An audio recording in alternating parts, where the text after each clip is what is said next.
जैतपाल राजा, जैन धर्माचा राजा. आणि काय महाराज एवढा चांगला मोठा राजा, सत्ता त्याच्या ताब्यात, सगळं राज्य तो त्या काळातलं तिथला हकायचा. उगा मनात आलं, घेणं नाही देणं नाही म्हणलं. लई स्टिळे टोपीन माळा घालून महाराज हिंडायलेत म्हणलं.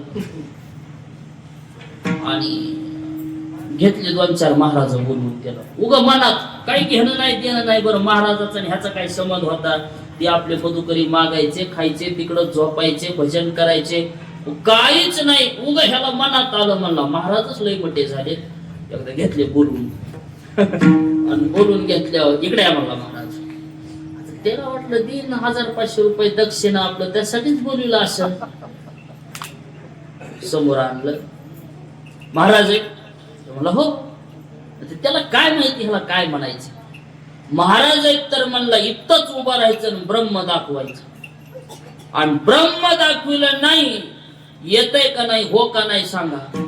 ते म्हणजे बाबा मी आता नवीनच नादाला लागलोय, मला काही तेवढं नाही. आता शिकवतानी कवळ घेता जेवाय पुरते हे असे मोजके श्लोक पाठ आहेत, तितकं काही मेळ नाही बाबा. मेळ नाही तिकडं खोरण टोपलं घ्यायचं तळ खांदाय चालू. त्यानं मनात आलं धरलं काम म्हणलं रोजगारीच लावायचे नाहीत उद्यापासून. महाराज दिसला की बोलून घ्यायचा, त्याला ब्रह्म दाखव म्हणायचं. त्यानं नाही म्हणलं खोरण टोपलं तळ. ते अजून तळ आहे आंबा शोकायला. कुणी खांद्यालं? सगळ्या महाराजांनी तळ खांद्यालं. काय ताप झाला म्हणले आता हे उगाच भजन बी गेलं, सगळंच गेलं ना. बंदी खाण्यात असले सगळे महाराज काय खांदाय, तळ खांदाय. त्या काळात मोठे संत, त्यांचं नाव मुकुंदराज स्वामी, त्यांचा लागला की नंबर. नेमके आंबाजोगाईला आले ह्या राजानं बघितलं. हो महाराज इकडे या.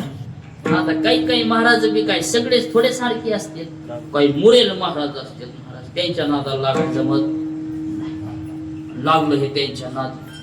महाराज ब्रह्म दिखाव म्हणल्या बरोबर मुकुंदराज स्वामी म्हणजे चला तिकडं दरीच्याकडे. घेतले बोलून जैतपाल राजा.